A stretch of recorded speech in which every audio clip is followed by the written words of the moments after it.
Okay, good morning guys. So, let's start sa to ang data struct or topic na to sa data struct ron is stacking or stacks in C++. So, let's start. So, first ato sa mga definitions ta una. This is, as you can see here, natay mga definitions. So, first of all, this syntax is for declaring a stack kani. Na siya, remember that. That is for declaring a stack. Kaning push, isulod nimo ang value nga nasuludan ni sa imuang stack.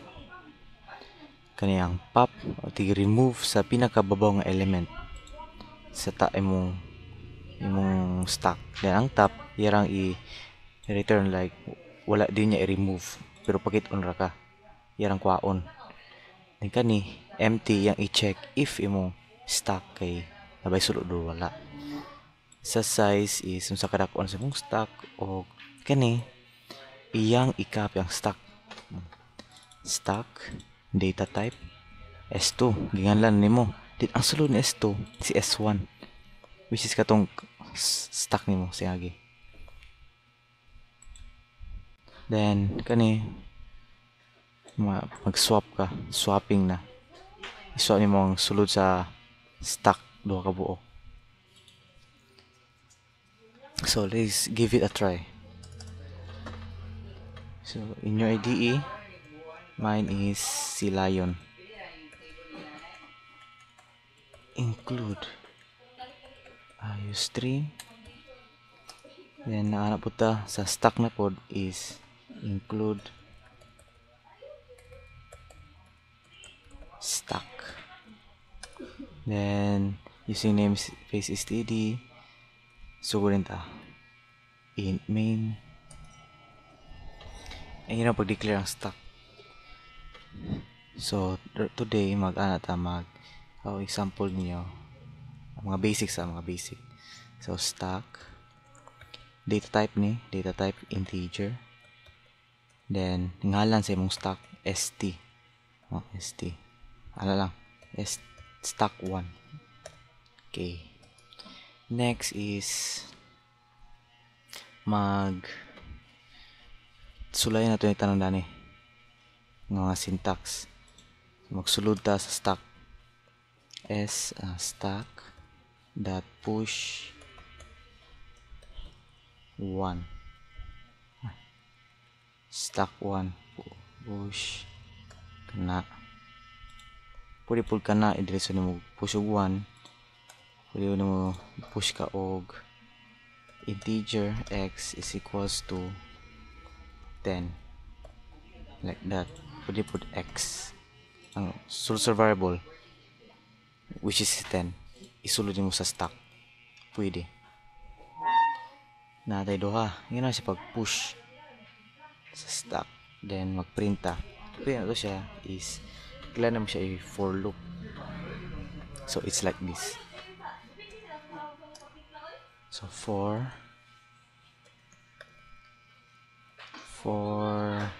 int I stack 1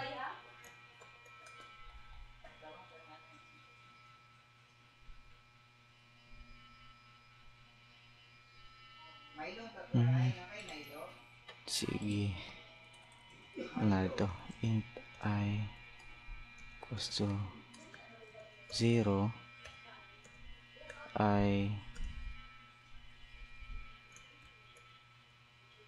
is greater than stack 1 dot size kadakon sa stack which is for meantime 2 minus 1, then I plus. Karon remember this, kani rin ma-print nimo kani dili kani iguro siya tig-ana tig-kuwala.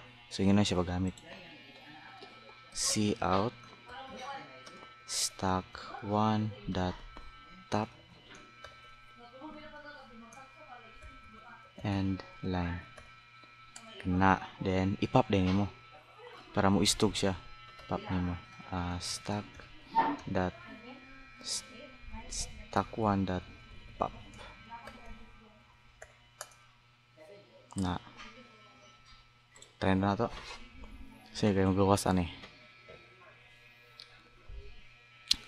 10 wala na.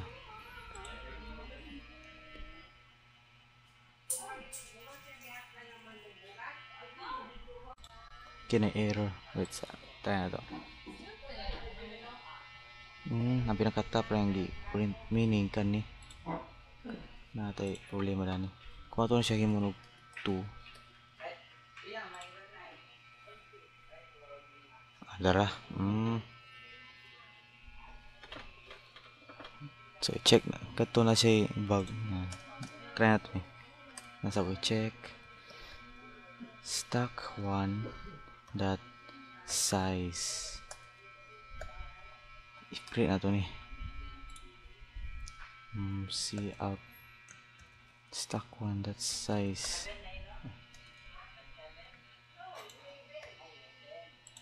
Pilay stack size niya 0.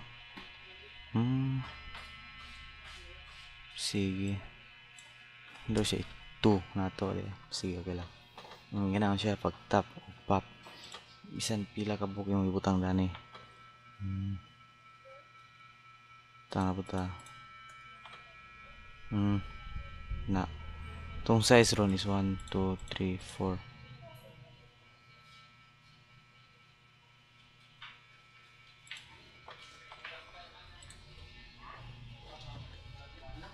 Lara 30 20 10 11. So ang bilin ani nga sa to ana is na ang tawag na to if empty ba to ang stack karon. Stack 1 dot empty see out na see out. So mugawa siya if empty siya. If empty siya kay mo return siya 1 to be for true. Negative 1 for true basin. Negative 1 for true and 0 for false. Testing.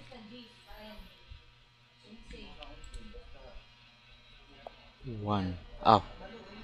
Negative 1 there. True. Meaning true. Empty siya. This is a boolean. Only true and false. So if empty siya, true siya. Magawa siya 1. If false siya, magawa siya 0. Okay. Next is kanina kabalo ng tani. Api po ni empty. St size returns the number of elements in the stack. Number of elements ito. Dito ang size saya ang stack. Meaning ang nabili yung i-print ang kadagonon sayang nabutang. So kung butang tayo ng size meaning kaya nahurot naman push pop na to mugawas siya 0 siya yung igawas pero pag amir na to na imutog 3 mugawas ni 1 1 diba meaning napay sulod ato ang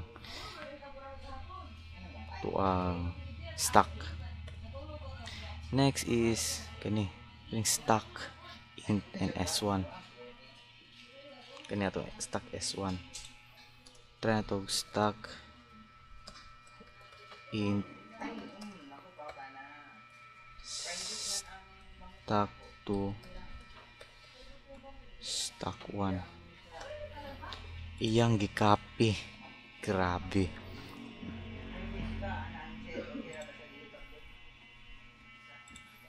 Pwede mo siya kuha ni mo data type kay ang data type niya is i-copy raman niya. So meaning ang stack 1 na to is int naman. So kani automatic na ng int kay imo ra i-copy. So let's try na to stack 2 dani. Kani mo stack 1 to see out dani see out stack 1. Then copy paste na to ni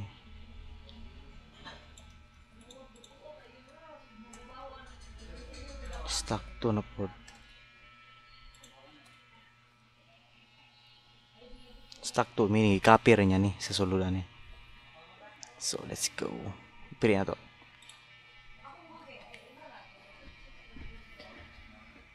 Stock 2 may gawas. Okay na pop.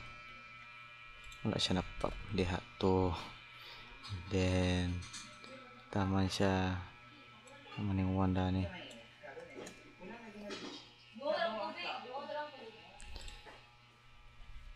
Tantaog. End line diha na.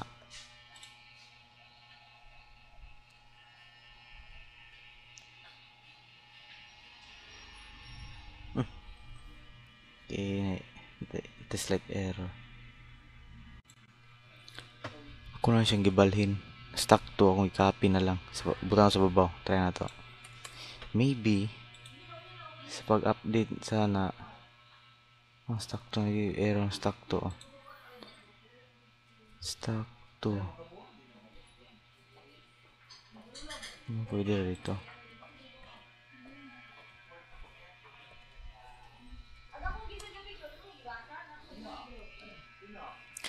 Let's try stock 2.top stock 2.pop. Iyarang gi-copy ni diba? Copying an object of type stock int.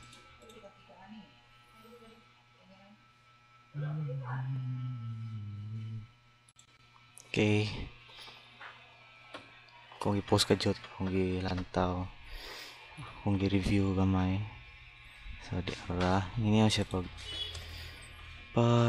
declare di ay pag mag-copy ka.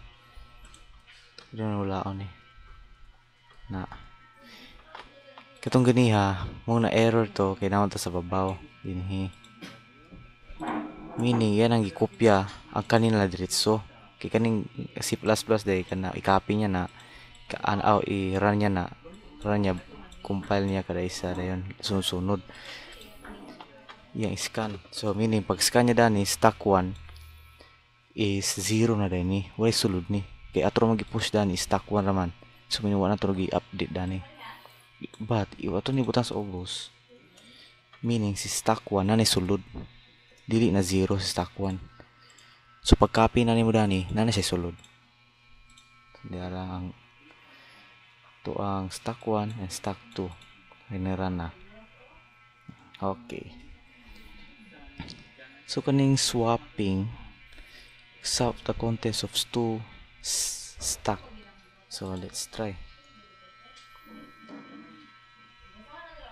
Atong butang ta sa mag-push ta og stock 2 dot push 90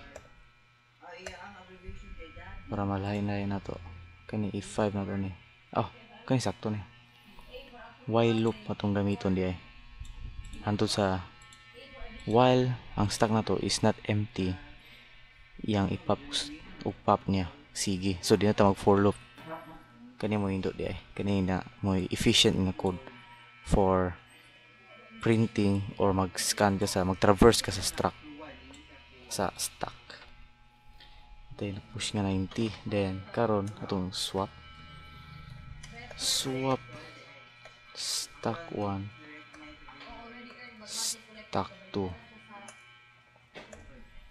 Ato ni siya ibutang sa babaw dani.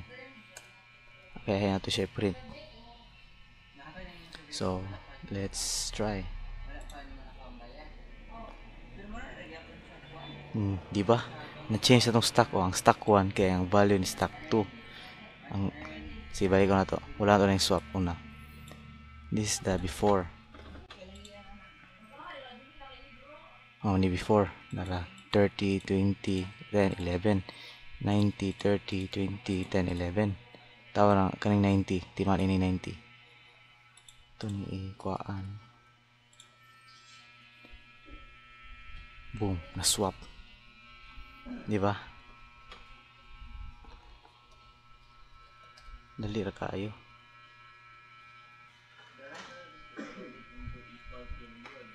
So this all no kato na tako na uta ng stock syntax. Don't forget kani nga stock nga import include stock, and ay kalimti nga kung mag-copy ka kailangan ay data daan haya ni mo copy dani. Then kani ang pag-swapping ara gi-swap nato kani timan ipon ni nga code block of code nga para pang i-check nimo kung nabay sulod or wala, hindi siya pang traverse dayon dito. So that's all, thank you.